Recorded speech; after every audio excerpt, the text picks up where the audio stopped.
This episode of the Pedalshift Project is brought to you by Hawbuck Dyneema Wallets. On your next bike tour, leave the bulk at home and keep just the cash and cards you need in a super strong, ultralight wallet. Learn more about the tech behind the wallet at hawbuck.camp. Greetings and welcome to another edition of the Pedalshift Project.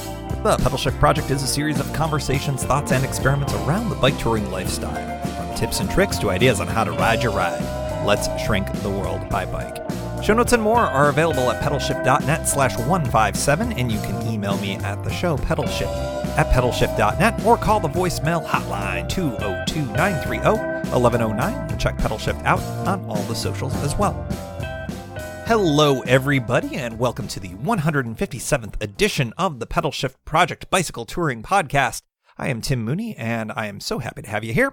And this is a great episode that is a long time in the making. We're going to be talking with some folks behind the Ohio to Erie Trail, which is a fantastic bicycle touring opportunity in the Buckeye State of Ohio, and we'll be getting to that in a few minutes. I'm super excited to share that with you because I have never ridden it, and I learned a lot in this interview, so I'm excited to share it with you. Plus, we touch on a whole bunch of other things regarding elements of the bike tour, of bike touring Ohio, and of course also the Great American Rail Trail, of which it is a piece of it. And we've got a little bit of news breaking. Well, I guess it's already broken out there, but it's breaking on this show, at least through this interview. So we'll get to that in a few minutes. A little bit of housekeeping, as always, at the top of the show. If you have not had a chance to check it out, check out the Cross Florida by Brompton video over on YouTube. It's 3 days of riding across Central Florida jammed into a nice, tight 15-minute package. And it's a great companion to the podcast that hopefully you're all caught up on. And you get to see some of the things I mentioned in the pod in living color 4K goodness. So check that all out. That's at pedalshift.net. You can see the link there, or go to the YouTube channel and make sure you smash the bell or ring the thumb or whatever it is. I'm supposed to tell you to do all that. The next live show is going to be coming at you a little bit earlier than I think I had anticipated. I want to get as many folks as possible to come and enjoy the live show experience. So what I'm going to do is I'm going to do a very, very quick survey, and it's over at pedalshift.net/live. It is literally a one-question survey. It's like 5 seconds long, and you can make your choice. Actually, you can check as many of the boxes that apply to you, but I think I'm going to let democracy rule here to get an idea of when is the best time for the most people to come and participate. And I've got let's see, Friday, March 29th at 9 p.m. These are all Eastern time. Sunday, March 31st at 6 p.m. Eastern time, and Wednesday, April 3rd at 6 p.m. Eastern time. If any of those work better for you than others, such that you would come and enjoy the live show craziness, go over and vote on that, and I will very likely follow whatever the vote total looks like. So pedalshift.net/live, and let me know what the best times are. Polls will close sometime around middle of next week as I'm talking here. So we'll say the night of the 20th of March. And that way I can say on next week's show when the next live show will be. It just allows me to give you all a heads up, at least a couple of weeks worth. And I'm excited because this will, of course, as always, be recorded and available in video form on YouTube. It will be the podcast for the show that drops on April 11th. So no worries if none of the above is your answer. We'll be doing on this episode of the live show yet another tour announcement. Feels like the timing of my live shows coincide with tour announcements or talking about the tours that I've been on lately. So the spring tour announcement will be on there, and probably some more. If y'all are into this Ask Me Anything segment, I can continue to do that, no problem. Or I can yammer on about some other topics that you might be interested in. As I mentioned, polls will close at midnight Eastern time, March 20th, so we'll announce the live show date on the next episode of this very program.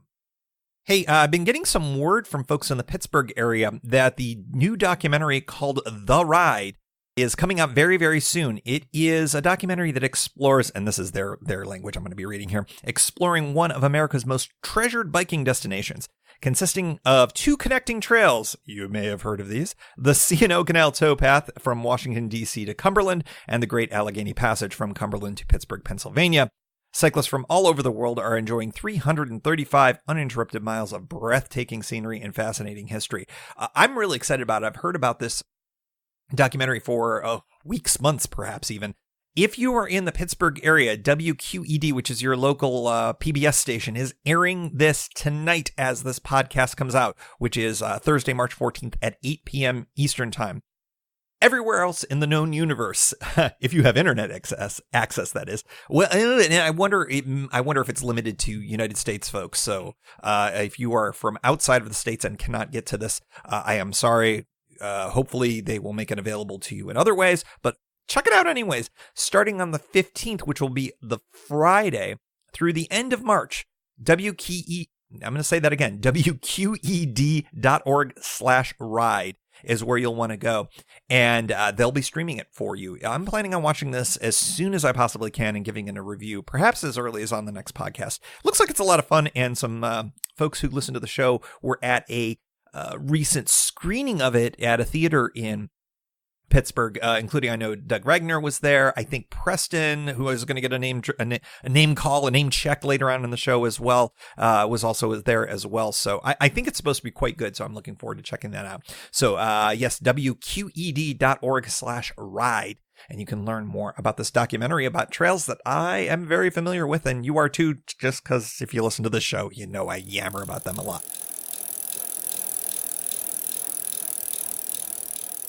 Next up on the show, as promised, the interview with a couple of folks about the Ohio to Erie Trail. The Ohio to Erie Trail is a network of trails and road connectors that stretch 326 miles diagonally across Ohio, and it links up Cincinnati, Columbus, and Cleveland, and everything in between. It's one of the Great American Rail Trail gateways that we mentioned a few episodes ago, and a trail I've been needing to learn more about for really a long time. Luckily, I have two great ambassadors of the trail, Lisa Daris and Jody Zeranin, on to chat up some Buckeye State bike trails. A little bit of an intro of them. Lisa Daris, in late 2015, became the part-time executive coordinator for the Ohio to Erie Trail organization. And Lisa handles the day-to-day operations of the organization and reports to the board president and officers. She also serves on the Community Advisory Committee for the Mid-Ohio Regional Planning Commission's Transportation Department. So that's kind of a big deal. She is an active volunteer with Columbus Outdoor Pursuits and operates Olentangy Paddle, a pop-up livery service in Central Ohio, and she is a graduate of Ohio State. Joining Lisa on this interview is Lisa Zeranin. She is a board member of the Ohio to Erie Trail organization, and she serves also as the marketing committee chair. She co-founded the Friends of Camp Chase Trail and is a past leader of the Ohio delegation at the National Bike Summit, which is right here in Washington, D.C. She's currently attending Ohio University for a master's in public administration and holds a BS in business admin from Ohio State. I'm super excited to bring you Lisa and Jody talking about the Ohio to Erie Trail. So let's check it out.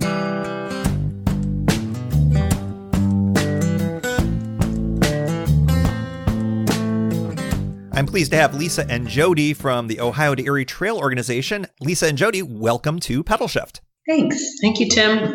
I am really interested in the Ohio to Erie Trail, largely because I feel a little behind the curve. It feels like that this amazing, great trail that literally spans the entire state of Ohio kind of just came into my vision within the last couple of years. So I'd love to sort of back up in case any of the listeners are sort of in the same boat as I was. What's the history of the Ohio to Erie Trail, and how did the series of regional trails get knitted together over time into what's become this amazing cross-state network? Well, it began with Ed Honton. So he had a vision of connecting across the state in the canals and railroads.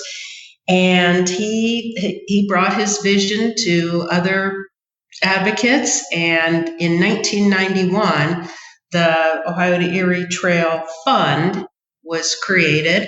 And it's now, sadly, Ed was lost in 2005, but his vision continues under the board of directors. And it's grown into a 326-mile route, and I'm glad that it's on your radar, because we really are feeling like the critical mass has been reached, and the word is getting out about the Ohio to Erie Trail. I think that one of the great things about it is because it's such a long, multi-day trail that goes through the three big C cities, as I think Ohioans call them, Cleveland, Columbus, Cincinnati, that it is a perfect opportunity for somebody who's looking for a larger off-road trail adventure, or mostly off-road trail adventure.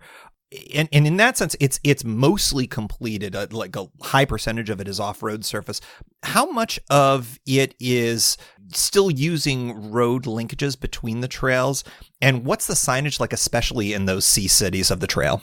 The exact amount of roads versus dedicated trail. We have a great board member who has ridden the trail so many times, and he's also got an engineering background. So I'm going to give you some exact figures here, which I think your listeners will appreciate. So out of the total mileage of 326 miles, 16.2% of it is still on streets and roads. And then the dedicated trail is 83.8. We have a grand total here of each section, and just looking. So we have an estimated 53 miles that are still left to convert.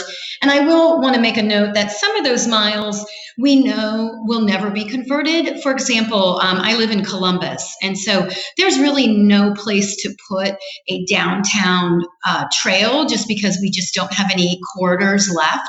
But I think all the folks who are traveling along the trail will find that the streets are very pedestrian and bike friendly in downtown Columbus. So even though you may be, I think you're on the Columbus area for a few miles, it's not a scary experience whatsoever.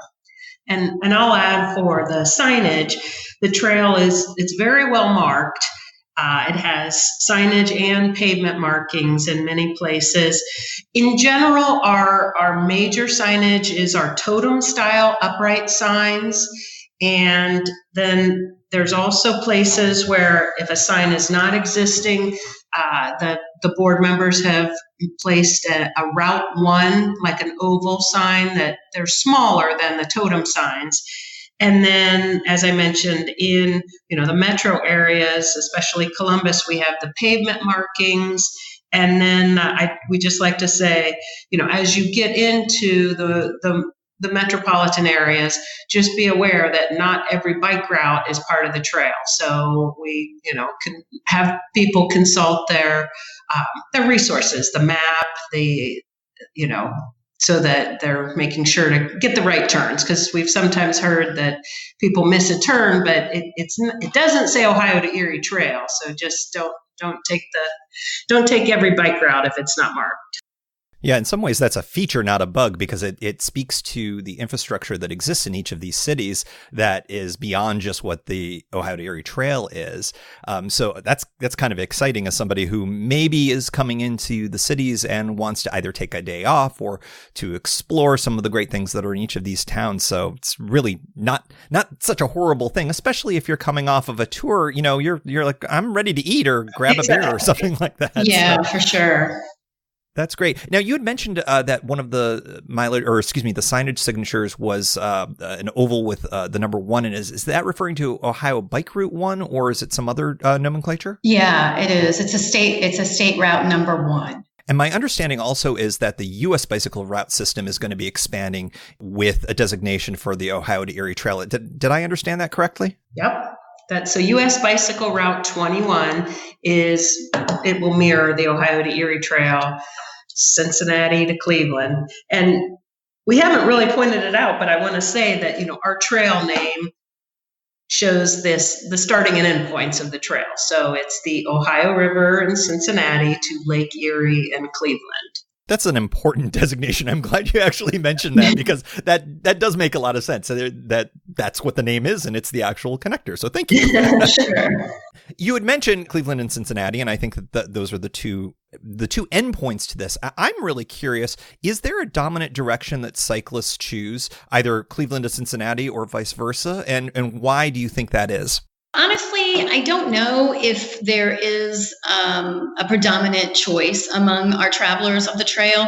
I will say that the prevailing winds, if you're a person who pays attention to that sort of thing, the prevailing winds in Ohio go from, coming from the west and also coming from the south. Okay. So if you start in the south, you are more likely to get a tailwind pushing you up to the north. But keep in mind, it's also Ohio. So it can also change. But we actually came out just recently, about a month ago, with another version of trail guides that start in the south and head to the north. And I would say, looking at the folks who have ordered those trail guides, it's pretty much split 50-50 between those who have ordered the southbound trail guides versus the northbound trail guides. Gotcha. That's interesting. When I've just been looking at, people doing crazy guy on a bike journals or things like that, it seems like what I've been seeing is a lot of Cincinnati to Cleveland. And I guess the wind direction would sort of inform that. But I think that the sales of your maps are probably going to be a better data point to show which direction people are going. So that's good to know. All I know is that the predominant wind is always the opposite of the direction that I'm going. So I'm always getting it. Well, and as for terrain, the flatter parts of the trail are Cincinnati to Columbus, and then it gets to be, more elevation, Columbus to Cleveland. So, that can be nice. You can sort of warm up on the first part, and then you're more ready for the hills on the second part. For the most part, though, this is a relatively even grade, even in the eastern part of the state, because these are old rail right-of-ways for the most part, or are there other areas that are more akin to the hilly nature of eastern Ohio? Well, I think the easiest answer is that our GPX files are available through Cycle Life HQ. So if you look at all four sections, you will see ups and downs. And so the parts on the rail or next to a rail line, in some cases, are, as you've said, they have a maximum of a 3% grade. But like in Battelle Darby Metro Park, that's part of Camp Chase Trail. So Camp Chase is along the rail, but then when it comes through the Metro Park, it's coming up from the creek, and there's a pretty major hill there. So, our rail trail does have a hill in the middle of it, and I would say that can be found all throughout the trail, the whole 326 miles, that sort of situation. I mean, in some ways, I kind of prefer that to have it reflect what the gradient of the area around is. I mean, I really enjoy some of the trails around the DC area where I'm from, and beyond. But sometimes, when it's just flat the whole time, it's a little more fun to have a little hill thrown in there. So that's pretty good. You had mentioned 326, which I think is a very important number for the Ohio to Erie Trail. One of the fun things that I think is unique for the trail is something that's called the 326 Club. What's the story behind that, and how many people a year claim membership in that fine organization? Yeah, so it's just kind of a fun thing that we came up with. Actually, the people who traveled on the trail, maybe back in 2016, were sending us fan mail, and they were saying, "Hey, we just did the entire trail in one trip," and they were really excited to have that accomplishment. And we thought, well, why don't we give them a little fanfare and create a 326 club and put their names and their photos on our website. So you can find members and their photos on our website under the 326 Club. And we also send folks just a complimentary sticker set, a small one and a big one, so they can proudly display those as well. And another fun tradition that kind of is a part of this, Jody mentioned that the trail start and finish, the north end terminus is up in Edgewater on Lake Erie. So that's where we get the name Erie. And then the southern terminus is the Ohio River. So folks who do the entire trip, the tradition is to dip their tires in each body of water. So if you're heading from south to north, you're going to dip your back tire in the Ohio River and your front tire in Lake Erie, which is just a fun tradition. And you'll see some photos of that on the 326 page for those folks who made that accomplishment. it seems like such a no-brainer of a thing to do for a trail like this that I'm surprised that I haven't seen it for some others. Now, of course, this is when I have a bunch of listeners go, oh no, the Cowboy Trail has it and the Cable has it and whatever. But I think it's really kind of cool. And I know I have at least one listener to the show who she did it last year, if I recall correctly. So I think it's just a fun thing to have. It's sort of like, when you accomplish something with incredibly hot or spicy food at a restaurant, you get to put your picture up. It's the same idea, right. Except, you get the adventure out of it. Right. Speaking of that, just for a typical through ride, I get the impression just from a mileage perspective that a typical one-shot experience on the Ohio to Erie Trail is about 5 to 6 days. Does that sort of jibe with what you're hearing and your experience with riders is? Yeah. Well, what do you think, Jenny? And I guess, what I would say as well, parts of this trail are close to large populations. So, the vast majority of riders in the populated areas are going to be, from the local area. So, but you will certainly see through riders, packed bicycles here and there. But,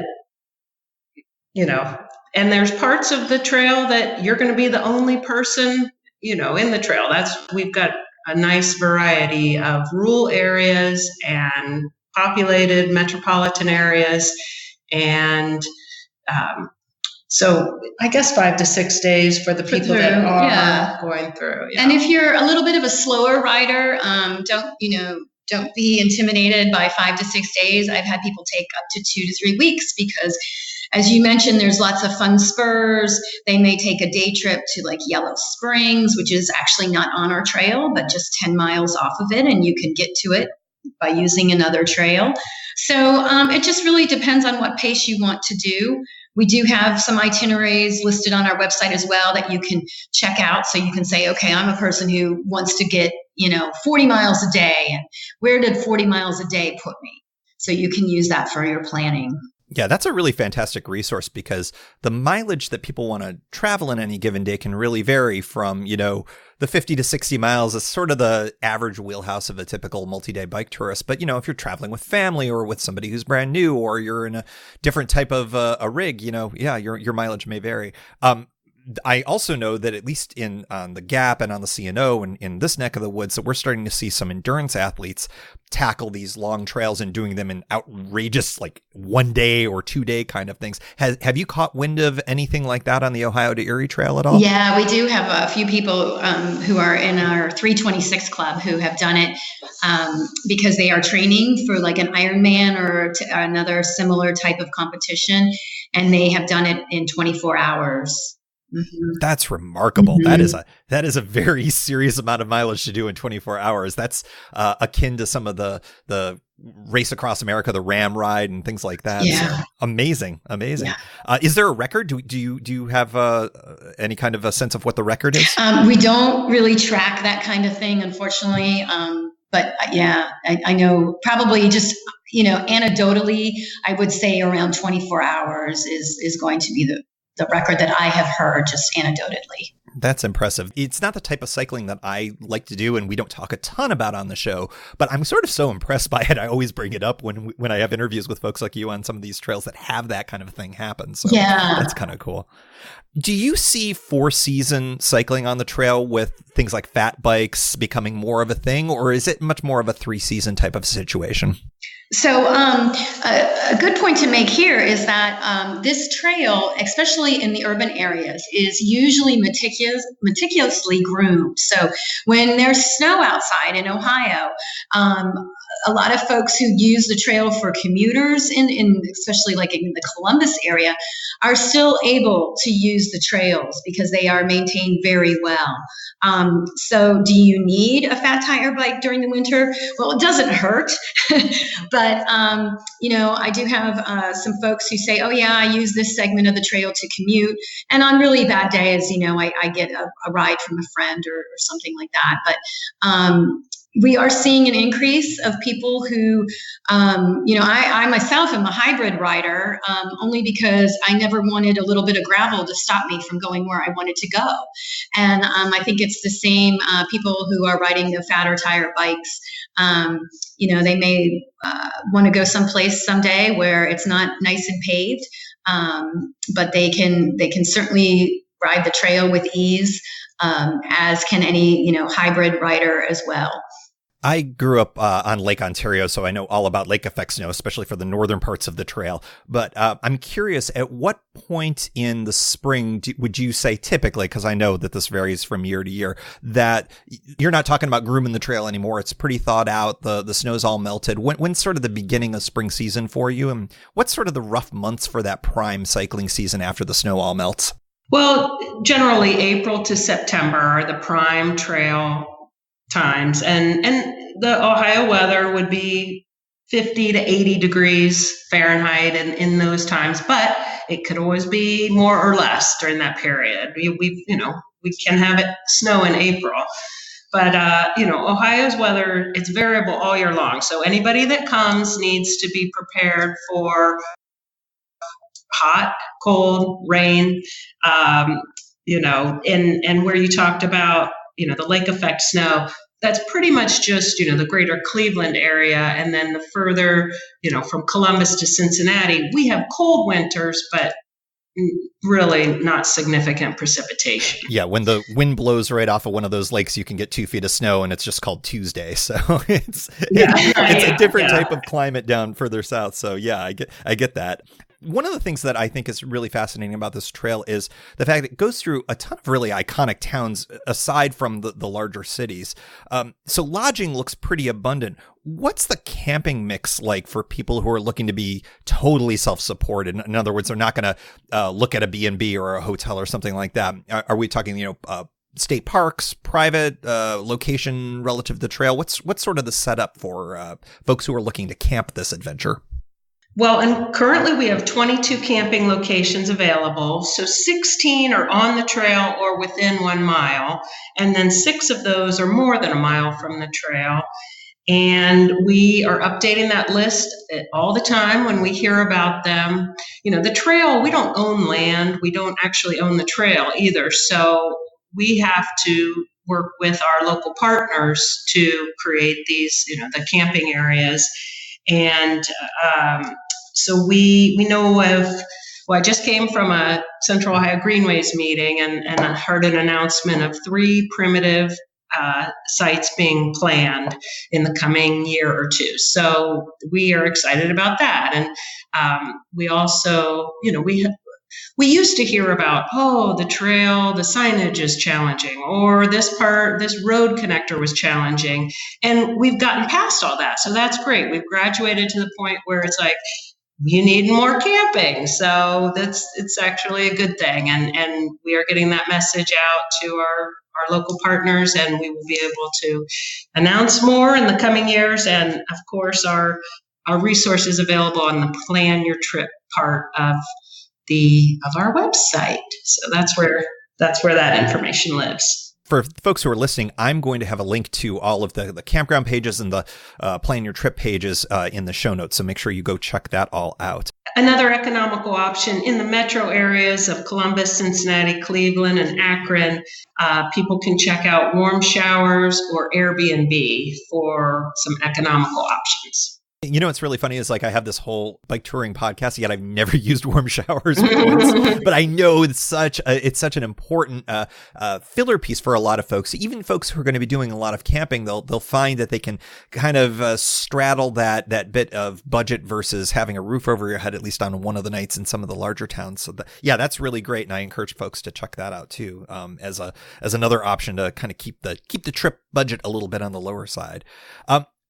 I wanted to talk a little bit about the Great American Rail Trail, because the Ohio to Erie Trail is one of the named gateway trails for it. I'm curious what it's been like working with Rails to Trails Conservancy, and how do you envision the OTET being as a part of this larger network?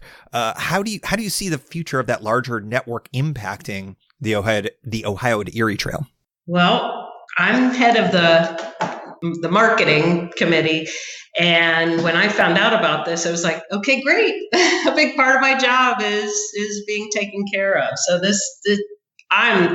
we're very excited. We learned about it, I think, December. Right. And it was like, this is very exciting. So, and I guess we can make another sort of continue announcement on that is, so the big Great American Rail Trail route reveal will be nationwide May 8th, and Columbus is going to be one of 4 sites. So we will be part of the big route reveal.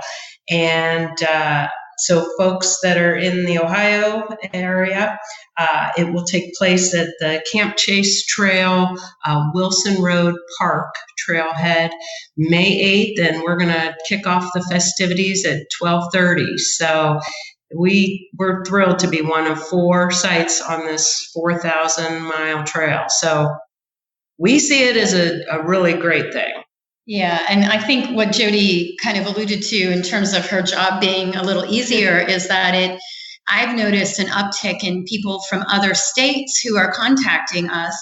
And I told her I need to start asking whether they heard about us through the announcement that just recently happened about this Great American Trail. Because although we've, like you said, you feel like it just came on your radar a couple years ago, I've had a number of calls in the past 30 days that have said, where have you been all my life? And I think that is because of the greater exposure that the Ohio to Erie Trail is getting, being a part of this Great American Trail. So it's very, very exciting for us. I'm curious, are there any obligations that are asked of you to be a part of the Great American Rail Trail? Or is there anything? I mean, it seems like that it's this wonderful thing that Rails to Trails Conservancy is doing, sort of doing the work of, I guess, organizing the linking of these things together. What are sort of the obligations that you're being asked to do being part of this larger network? There's really not much to do other than help them promote it and help them, right now, even though they have a 4,000-mile route in mind, it's not done yet. And it's going to take many years to get done. And so I'm sure in the future, if we're asked to provide, a letter of support or something to a neighboring area to connect and fill in the gaps for this 4,000-mile trail, we would be expected to do something like that, which of course we would happily do. So there really isn't anything beyond that we're being asked to do. So how great is that? This sounds like a good deal. Yeah. I mean, especially if it sounds like that you're already within the first month or 2 of the announcement, starting to get more folks who are like, oh yeah, there's this 326-mile trail that I would love to ride that I'd never heard of before. It's already paying some dividends off to you regionally. But I think once these things start really getting connected, that's going to really light the fire, I would think. Yeah, for sure. Well, that's exciting. So May 8th is the big announcement. We'll definitely cover that on the show. So for folks who are in the area near Columbus, go check that out. That's pretty exciting. Mm-hmm. What's the thing that, here we are, 2019, what's the thing that you're most looking forward to on the Ohio to Erie Trail this year? Do you have anything that's new that's coming, or any goals that you have that you're particularly excited about hitting? What's 2019 like for you all? Well, and, we mentioned the big May 8th event. And then we also, our Ohio Department of Natural Resources has done the groundwork to create a statewide trail plan. So we had a recent changing of the administration, but we do hope to see that released this year. And Ohio to Erie Trail provided a lot of input on the statewide trail plan. So hopefully more to come there. And then another thing that we're looking forward to, as we do every year, is we have an annual fundraiser ride in September. It's the Moffett Memorial Ride, named after our past president, Tom Moffett. And we've got 45 riders registered. The registration, is already full, but it is always just a beautiful time to ride in early September. And one of the things on the trail I'm looking forward to the most when I ride it in September is there's there's been a lot of activity up in the north end in the Cleveland area. And last year we got to see some of it, some of the construction starting, orange cones and things like that. But it wasn't to a point really where we could ride any of the new sections. However, this year, a lot of the sections will be done in the Cleveland area. And I've actually been able to walk some of the sections, and just beautiful. You're walking on these ridge lines overlooking the city of Cleveland. And maybe it's because I'm a native of the Northeast Ohio area, but it really puts the city in a really cool light. And you've got kind of like this steampunk personality that comes out, and you've got the Cuyahoga River, and you've got the barges and the drawbridges, and you're up above it looking down from a bike or as a pedestrian. And it's going to be a really exciting addition to the trail up there. That sounds really interesting. That sounds reminiscent of how the Great Allegheny Passage is outside of Pittsburgh. When you said steampunk, it was exactly what I envisioned, because it's going through that industrial area. So, that's really cool. I'm looking forward to seeing that at some point. And it's always fun when you can connect up those parts with new trail. That's going to be really exciting this year as well. Mm-hmm. What can listeners do to learn more about the trail and your organization that helps to sort of maintain and organize it?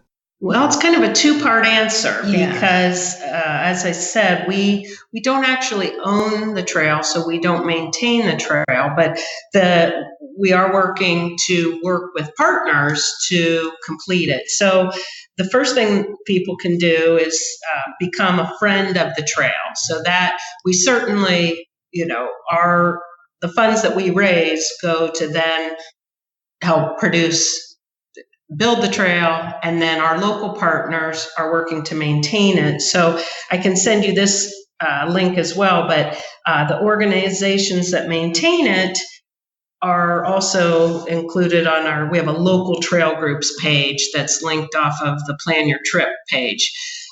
But we have a wonderful group of friends of Madison County Parks and Trails, and they've been working almost since the inception of the Ohio to Erie Trail group, and they've worked to build them.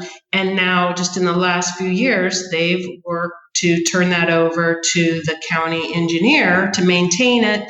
And so then they have, their county parks funds are helping to maintain the trail. So that's a huge win. That's the advocates acquired the right of way, build it, and now they've identified a sustainable maintenance plan. Now, I think that's a really good point, because my inartfully worded question actually brought about something that's really important, is that the trails themselves are really, really hyper locally handled. And, when you're riding a long trail like this, it's not just one singular organization that's doing the overview of every bit of your experience, but it truly takes a village, to coin a phrase, to make one of these things possible. So I'm glad we touched on that. For sure.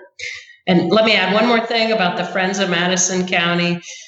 They have a wonderful primitive campsite that's right along the prairie grass trailhead, and it has a shelter, it has electricity, it has places to pitch tents, and it has a bathroom with running water. So the only thing that is not available is a shower. But that's, it's a pretty fancy primitive campsite, if you ask me. I'm used to the C&O towpath here. It starts in DC and goes to Cumberland. And we're lucky if we get a porta potty that has been changed within the last few weeks and a pump well water. So, this sounds like heaven. So yeah. I will add that one to my list should I end up on the trail at some point in the near future, which I hope to do. So I just wanted to thank you both, Lisa and Jody, for being on the show. And I learned a lot about the Ohio to Erie Trail. Any last thoughts, any takeaways for somebody who's thinking about riding the trail maybe in 2019? Well, we mentioned that we've recently become participants in the Cycle Life HQ site. So some great resources are available there. And then we like to let people know our social media tag is OH2 and then Erie. So it kind of helps us distinguish from the Ohio and Erie Towpath, which is just the Cleveland section. And then there's also the Erie Canal, which goes up along Lake Erie. So we are Ohio to Erie. And then you can find us on Instagram, Facebook, and Twitter. What else? Oh, just if you do sign up as a friend, we will send out, we do a newsletter twice a year. And in that newsletter, it has all of our progress updates. So you can see what's going into, engineering phase versus construction phase, and get other updates about the trail. And I think we mentioned that our map, it used to be southbound only, and our new version is the northbound. So now you have a choice of which map set you buy. So they're both 4 map sets, in one purchase. You don't have to buy them all separately. And on behalf of everybody who, like me, has had to read a map backwards before, I thank you very, very much for doing that. For those of us who go against the grain sometimes. Lisa and Jody, thank you so much for being on the show. I really appreciate you joining Pedalshift. Thanks, Tim. It was a great day.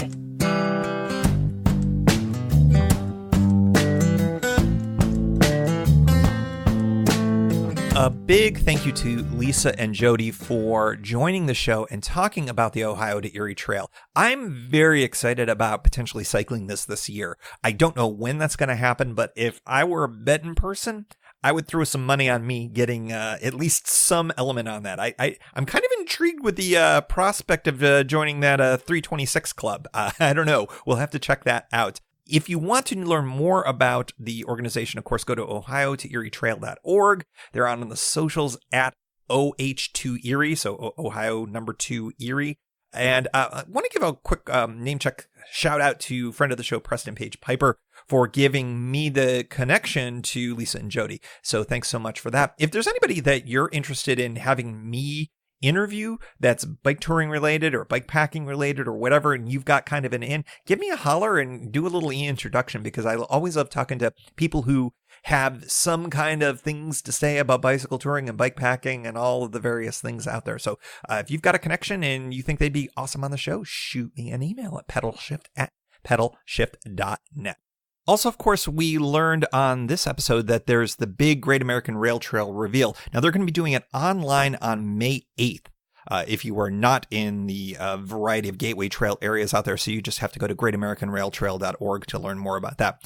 I am really looking forward to learning more about that ultimate connection of what's going on there, because it's going to be a route. I mean, no matter what, we're going to figure out ways to connect all these trails together. They're going to be doing some of the lifting as well, so it'll be fascinating to see how all of these trails get linked up together, and maybe some of us will be biking them in the very near future.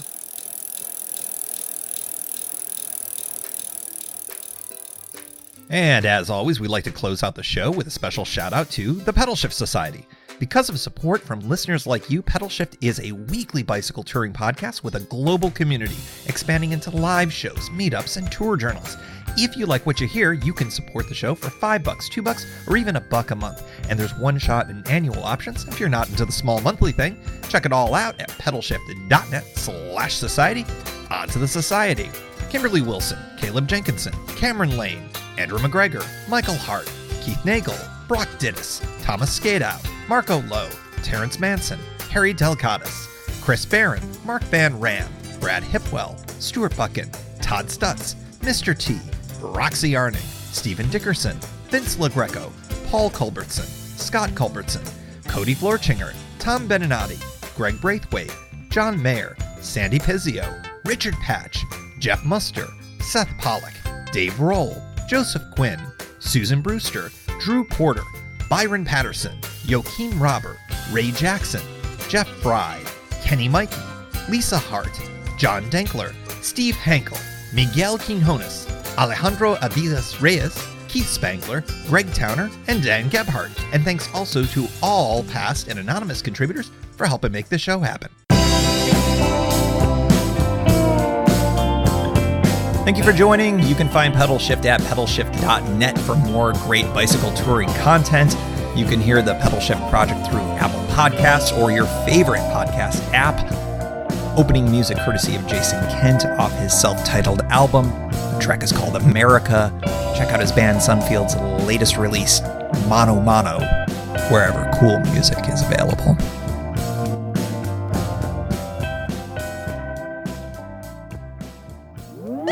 A big thanks to Hawbuck Dyneema Wallets for sponsoring this episode. Go to hawbuck.camp to learn more about the ultralight high-tech wallet I carried on the Cross Florida tour.